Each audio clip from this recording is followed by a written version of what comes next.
You're a bottleneck, Margot. A relic. That's what the new 3-3-year-old VP told me right before he terminated my contract to streamline the budget. He thought he was just firing an expensive older employee.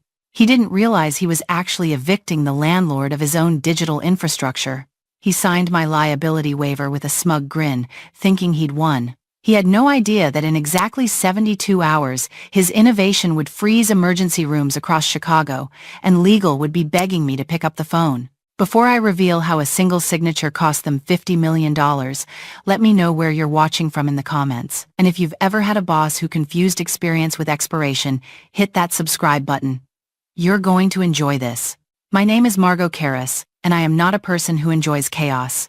For 22 years, I served as the chief systems architect for OmniScript Health, a massive medical data conglomerate based in Chicago. I am 54 years old, and I have spent my entire career building order out of entropy.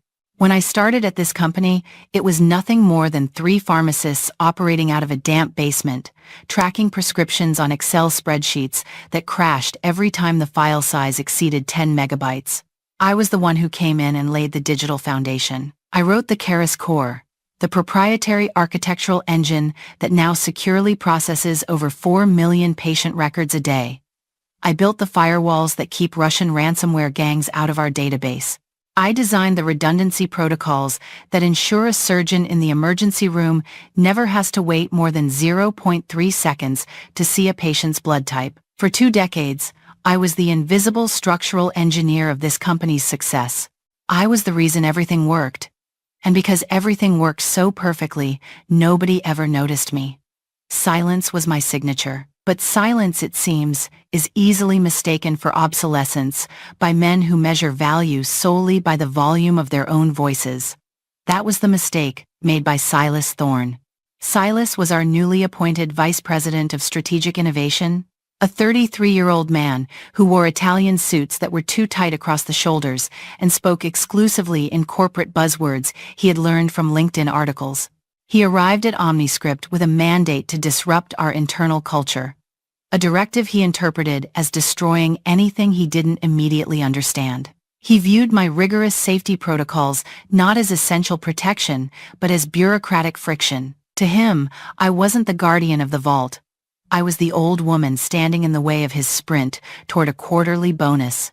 The conflict began on a gray Tuesday morning, the kind of Chicago day where the wind rattles the glass of the skyscrapers. I was at my workstation, conducting a routine audit of our encryption keys, when Silas entered my office without knocking. Trailing behind him like a nervous shadow was Benji, a 22-year-old junior developer who had been with us for less than a fiscal quarter. Benji was a nice enough kid, but he treated coding like a video game. Fast, messy, and focused entirely on the front-end visuals while ignoring the structural back-end. Silas leaned against my doorframe, crossing his arms, and informed me that he was overriding my rejection of the fast-track login update. I turned my chair to face him, keeping my expression perfectly neutral. I explained, with the patience one might use to explain physics to a toddler, that the fast-track update bypassed the 2-factor authentication standard required by HIPAA federal regulations. I told him that while removing that step would indeed save doctors 15 seconds during login, it would also leave our entire database vulnerable to credential stuffing attacks.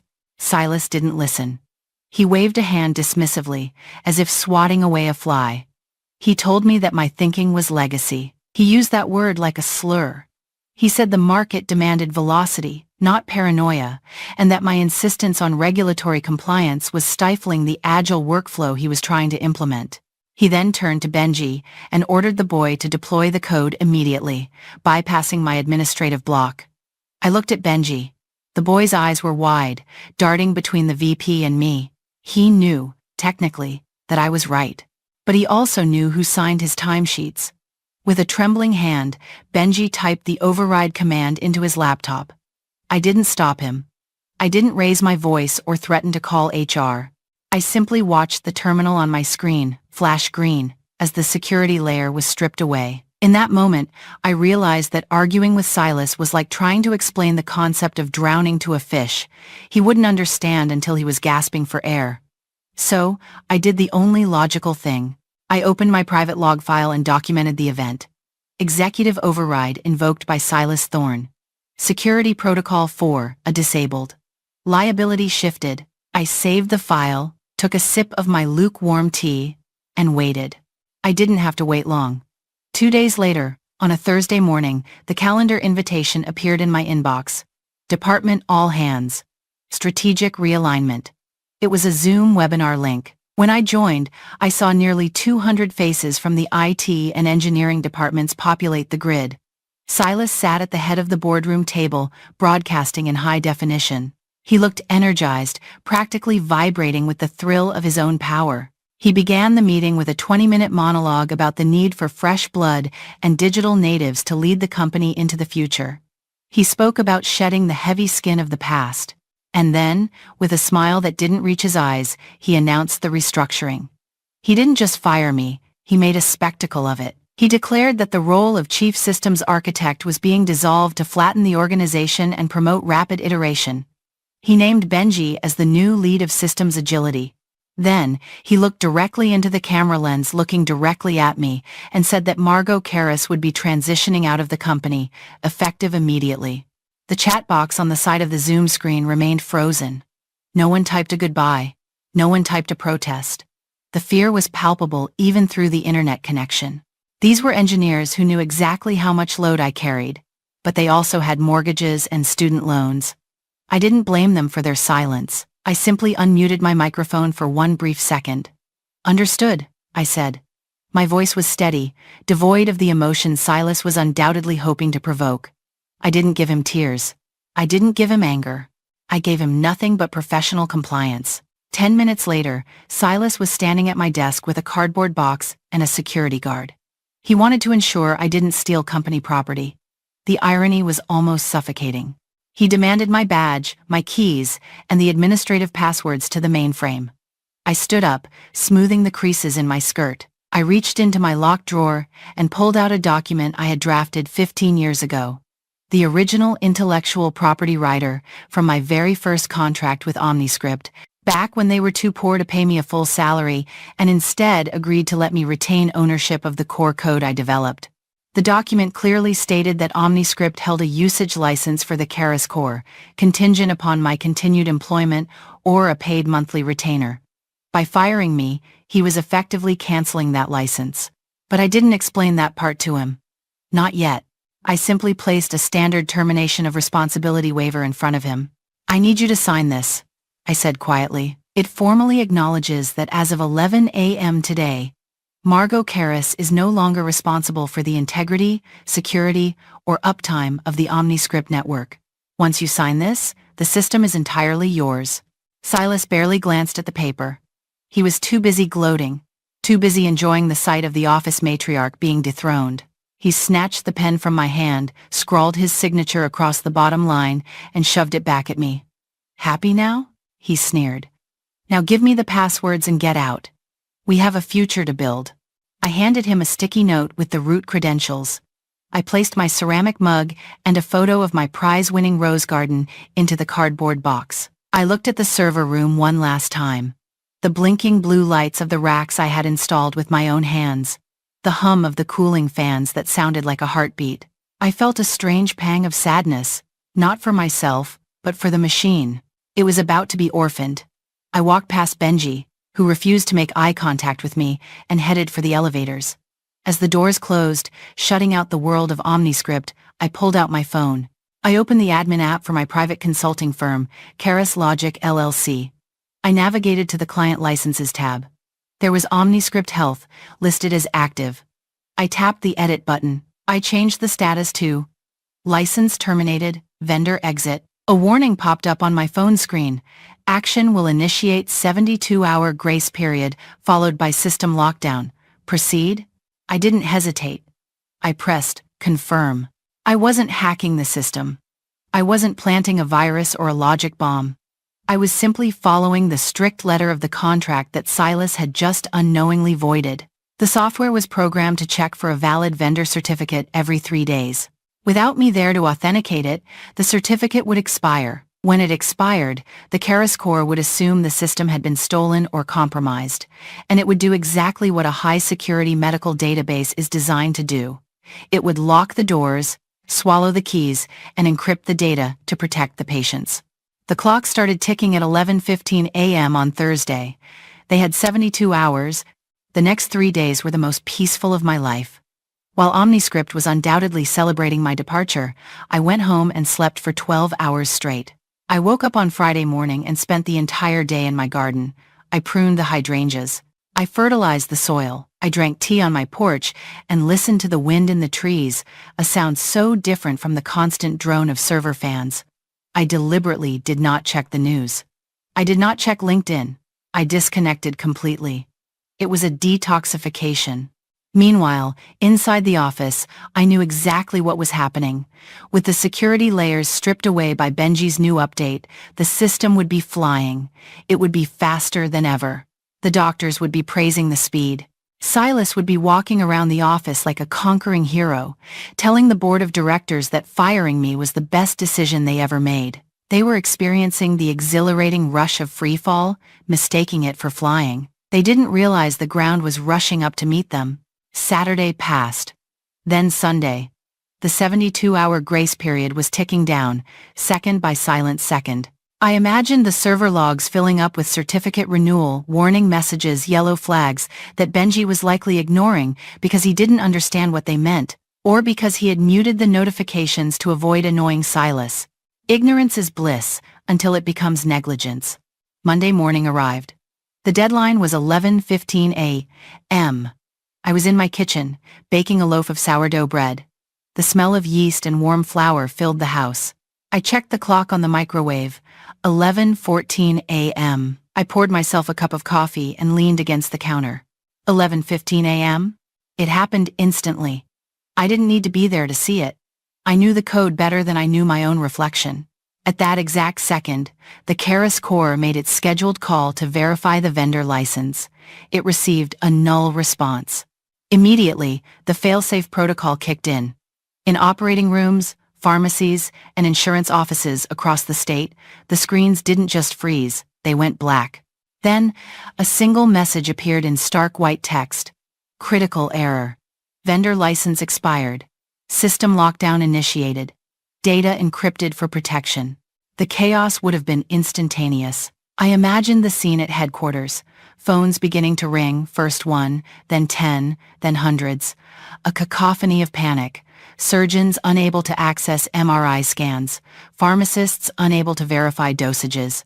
The entire logistical backbone of a billion-dollar company snapped in half in a microsecond. Silas would be running out of his office, his face red, screaming at Benji. Benji would be frantically typing on his keyboard, trying to restart the servers, trying to bypass the error. But every time he tried to force entry, the encryption would only deepen. It was a Chinese finger trap. The harder they struggled, the tighter it held. My personal cell phone began to buzz at 11:30 a.m. It vibrated across the marble countertop. A harsh, demanding sound. I glanced at the screen. It was the OmniScript main switchboard. I let it ring until it went to voicemail. Then it rang again. And again. By 11:45 a.m., the calls were coming from personal numbers. I recognized some of them: senior engineers, project managers, people who had stayed silent during my firing. I didn't pick up. I wasn't being cruel. I was being legally prudent. I was no longer an employee. Answering technical questions could be construed as working without a contract, and I was done giving them free labor. At 12:15 p.m., the phone rang with a number I recognized immediately. Silas. He was calling from his mobile. I let it ring 4 times before I slid my finger across the screen to answer. I put the phone to my ear but didn't say a word. I just listened to his breathing. It was ragged, panicked, the sound of a man who was watching his career burn to ash. Margot? His voice cracked. Margot, are you there? Hello, Silas, I said. My voice was calm, warm even. To what do I owe the pleasure? I thought we had said our goodbyes. Turn it back on, he barked, trying to summon authority he no longer possessed. I don't know what kind of logic bomb you planted, but this is illegal. We have patients waiting. Turn it back on right now, or I swear to God I will have the police at your door in 20 minutes. I took a slow sip of my coffee. Silas, I said, I suggest you lower your voice. You are speaking to an external vendor, not a subordinate. And regarding your threats, I didn't plant a bomb. The system is protecting itself. You fired the license holder. You signed the waiver acknowledging that I am not responsible for maintenance. The system checked for a valid admin, found none, and locked the vault. It is functioning exactly as I designed it to function, which, I might add, was documented in the architecture manuals you never read. I don't care about the manuals, he screamed. Fix it, just fix it. How much? You want overtime pay? Fine. I'll authorize triple time. Just come in and type in the code. I'm afraid it's not that simple, I replied. You see, since my employment contract was terminated, the enterprise license for the Keras Core has been revoked. OmniScript is currently using pirated software to manage medical data. That's a federal offense, Silas. If I were to come in and fix it without a new contract, I would be complicit in your illegal activity. There was a silence on the line. A long, heavy, terrifying silence. A new contract? He whispered. Yes, I said. But my rates have changed. I am no longer a salaried employee. I am a specialized consultant, and my consulting fee for emergency system restoration is quite significant. You're extorting us, he hissed. No, Silas, I'm negotiating. That's capitalism. Isn't that what you preached in your town hall? The survival of the fittest? I could hear him hyperventilating. I can't authorize a new contract. Legal has to do it. The CEO has to do it. Then I suggest you hang up and call them, I said. Because every minute the system is down, the encryption algorithm rotates the key. In about 4 hours, the data won't just be locked, it will be mathematically unrecoverable. You're on the clock, Silas. Again. I hung up the phone. I didn't feel triumphant. I felt precise. I walked over to the oven and checked my bread. It was rising perfectly. The house smelled of warmth and comfort. Outside, the world of OmniScript was collapsing. Lawyers were likely screaming at each other, and board members were realizing that their cost-saving measure was about to cost them more than they had saved in a decade. I sat down at my kitchen table and waited for the next call. This one wouldn't be from Silas. It would be from the people who actually signed the checks. And I was ready for them. The silence that settled over my kitchen after I disconnected the call with Silas Thorne was not an empty void.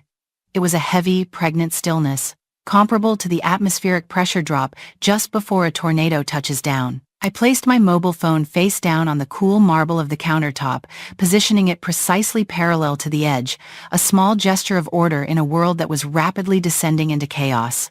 Beside it, the loaf of sourdough bread I had removed from the oven 20 minutes prior was beginning to cool, filling the room with the warm, domestic scent of yeast and caramelized crust. This aroma stood in a sharp, almost ironic contrast to the digital inferno I knew was currently consuming the headquarters of OmniScript Health. I did not feel the rush of adrenaline that usually accompanies conflict. Nor did I feel the spike of vindication one might expect after hearing a nemesis beg for mercy. Instead, I felt the cool, detached satisfaction of a structural engineer who watches a bridge withstand a hurricane exactly as the calculations predicted. I knew precisely what was transpiring on the other side of the city. I could envision Silas staring at his phone, the color draining from his face, his hands trembling as the realization washed over him. His threats of police intervention were as hollow as his understanding of the system architecture.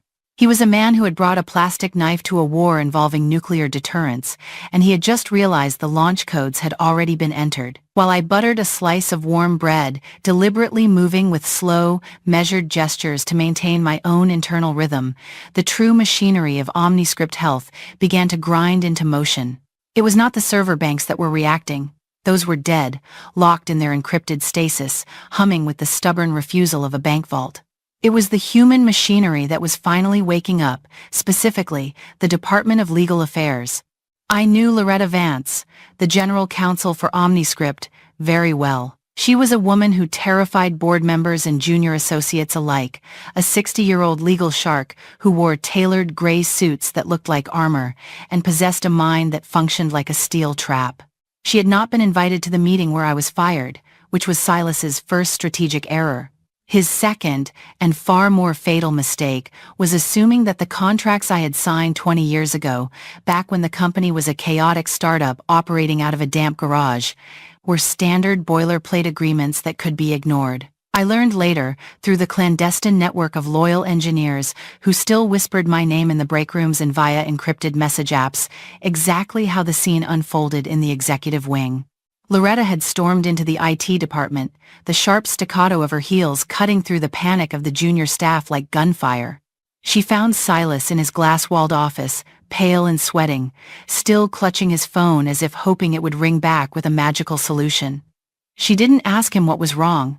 She didn't ask why the hospital network was down or why surgeons in 3 states were screaming at their monitors about missing allergy data. She simply walked past him, ignoring his stammering attempts at an explanation, and opened the physical filing cabinet, where the executive employment records and foundational charters were strictly guarded.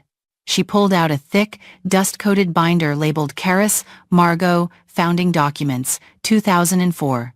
She threw the heavy binder onto the conference table with a thud that silenced the entire room, creating a vacuum of sound where only the hum of the air conditioning remained. Silas tried to speak, tried to bluster about insubordination and sabotage, claiming I had hacked the mainframe from my kitchen.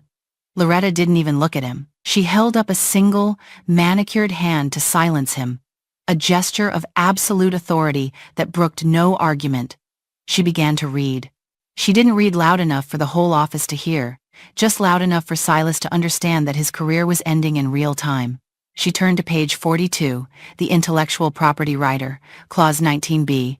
This was the clause I had negotiated when the company was broke and couldn't afford to pay me a market-rate salary. In exchange for lower pay in those early lean years, I had retained the copyright to the source code of the Karis core engine. OmniScript Health was granted a perpetual, non-exclusive license to use the software, contingent upon one specific, non-negotiable condition: my continued employment as the chief systems architect. Loretta looked up from the document, her eyes cold behind her rimless glasses, scrutinizing Silas as if he were a smudge on a perfectly drafted legal brief. She explained the reality of the situation to him with brutal, surgical clarity. She told him that by firing me without cause and without a renegotiated transfer of rights, he hadn't just removed an employee, he had effectively evicted the company from its own digital building. The software that ran the hospitals, the code that managed the prescriptions, the security layers that protected millions of patient identities, none of it belonged to OmniScript. It belonged to Karis Logic LLC. And because Silas had severed the employment relationship, the company was now legally operating pirated software on a massive scale, processing sensitive medical data without a valid license. This was not just a technical failure, it was a federal crime waiting to be prosecuted. The penalties for HIPAA violations are calculated per record, per violation. With 4 million active patient files, the potential fines were not just expensive, they were existential. The company would be bankrupt by the end of the fiscal quarter. Loretta closed the binder with a snap that sounded like a judge's gavel. She didn't scream. She didn't yell. She simply told him that he had created a liability that exceeded the total market value of the company's assets.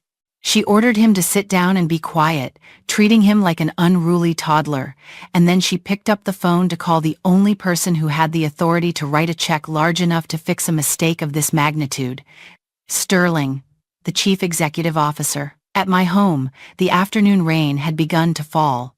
A steady, rhythmic drumming against the kitchen window that blurred the view of the garden into a watercolor of greens and grays. It was a soothing sound, a natural counterpoint to the digital storm raging across the city. I poured myself a second cup of tea and moved to the living room. I picked up a novel I had been meaning to read for 6 months, though I admit to reading the same paragraph 3 times without absorbing a single word. I was waiting. I knew the rhythm of corporate crisis management intimately. They wouldn't call immediately. They would need time to argue, time to blame each other, time to run the financial models, and time to frantically search for an alternative solution. They would ask Benji if he could reverse engineer the code in an hour. They would ask the expensive external IT firm if they could crack the encryption with brute force. And one by one, every door would slam in their faces. My code was not complicated, but it was robust. It was built on a foundation of proprietary logic that didn't exist in any textbook or GitHub repository. Without the encryption key, which existed only in my head and on a secure offline drive, the data was as good as gone. At 3:45 p.m., a black sedan pulled into my driveway. It was not a police car, nor was it a lawyer's courier service.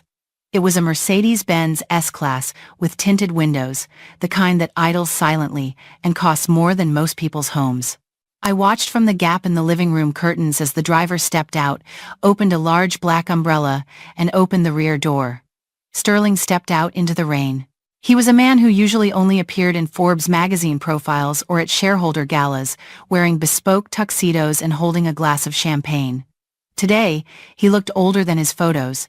His shoulders were slumped, his tie was loosened, and he wasn't wearing his usual trench coat. He didn't march to my door with the stride of a titan of industry.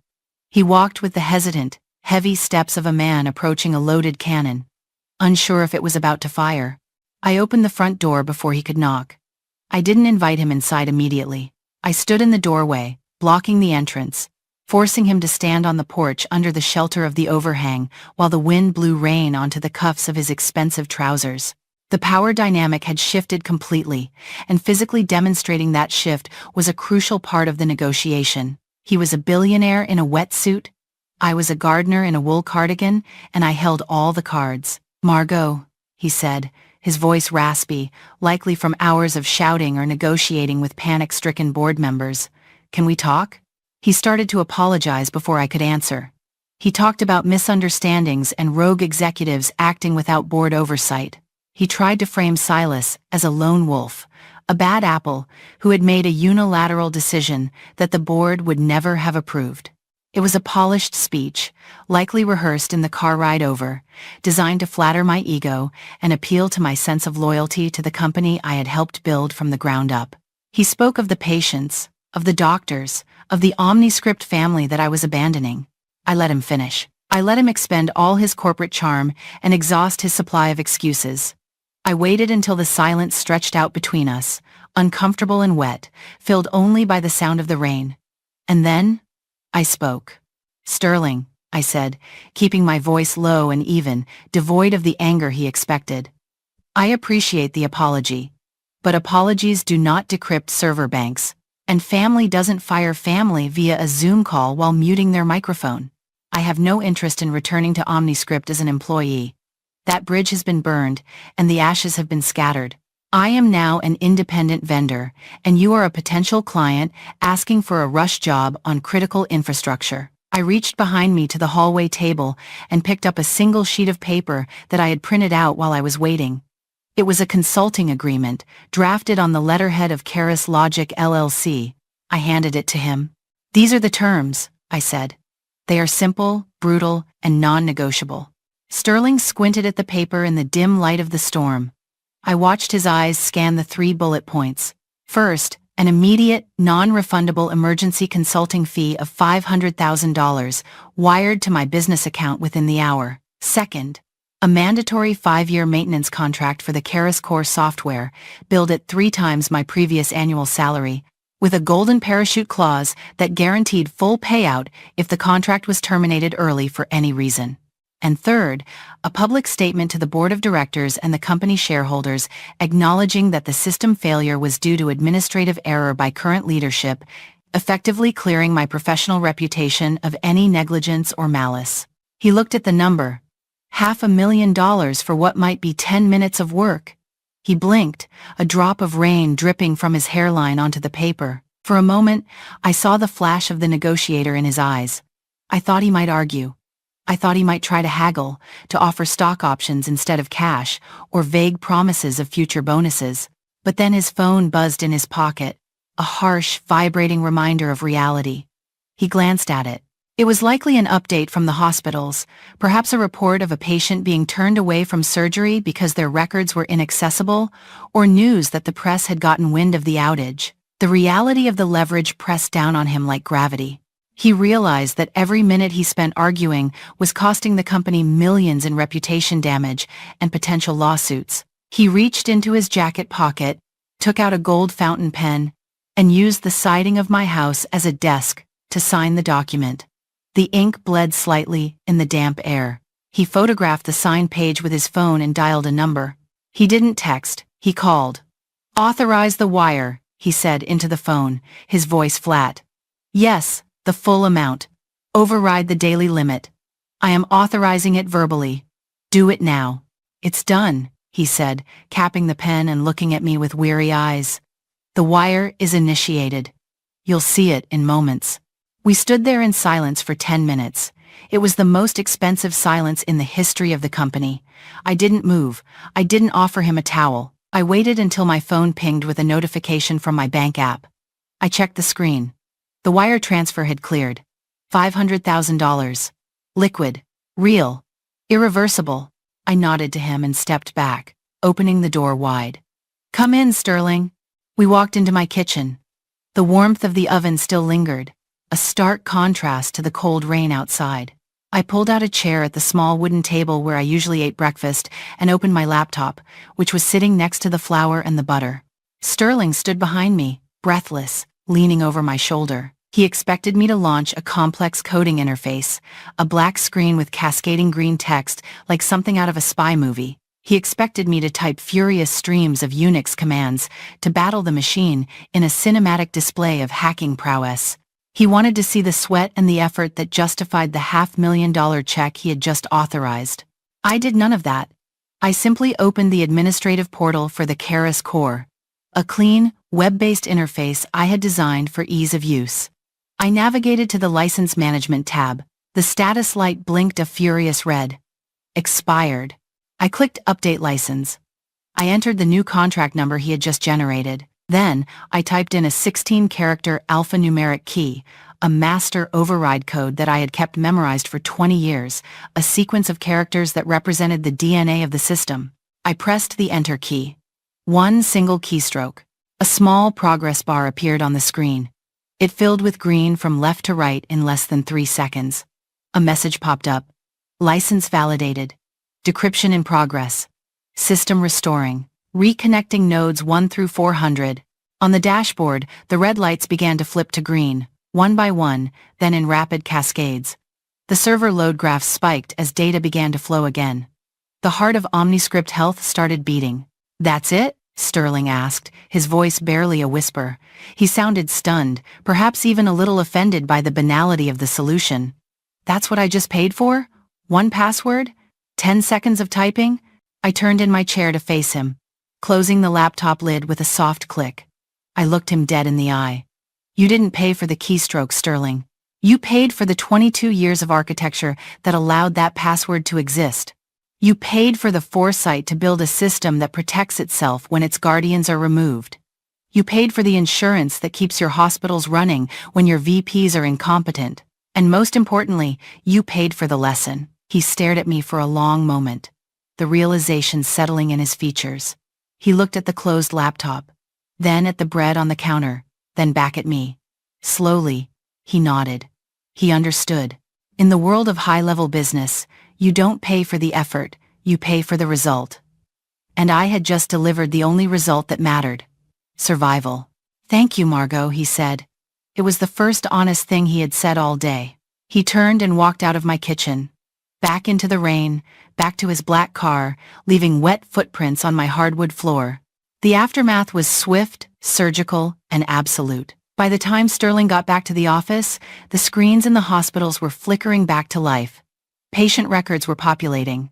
The backlog of prescriptions began to process.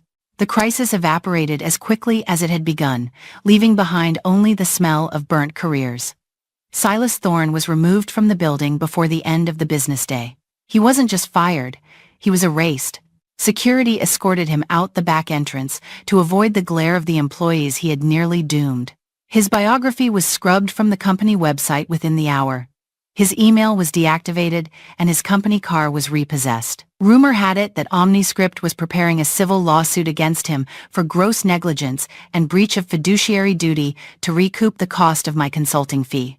He would never work in executive leadership in the healthcare industry again. He was branded with the scarlet letter of incompetence. As for Benji, the junior developer who had been Silas's instrument, he was spared the axe but stripped of his inflated title. He was moved back to entry-level support, answering phones and resetting passwords. It was a mercy, really. He would spend the next few years actually learning how the systems worked from the bottom up before he was ever allowed to touch a command line again. He would learn the hard way, just as I had, that shortcuts are just disguised dead ends. I did not return to the office. I had no need to, and frankly, no desire to. My new contract specified that all my work would be done remotely, on my own schedule, with quarterly reviews conducted via email. I was now the highest paid consultant on the payroll, earning more in a month than I used to earn in a year, and I answered to no one but the CEO himself. The following Monday, the sun was shining. I sat on my patio with a fresh cup of tea and a notebook. The garden was in full bloom, the roses vibrant against the deep green of the leaves, drinking in the light. My laptop was open on the patio table, displaying the dashboard of the OmniScript network. Green lights across the board. Stable. Secure. Owned. I took a sip of tea and watched a bee land on a flower, collecting pollen with methodical precision.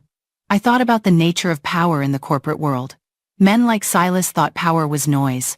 They thought it was shouting in meetings, using aggressive hand gestures, and demanding instant obedience. They thought it was the ability to break things, to show strength. But he was wrong. True power is not about breaking things. True power is about being the only one who knows how to put them back together.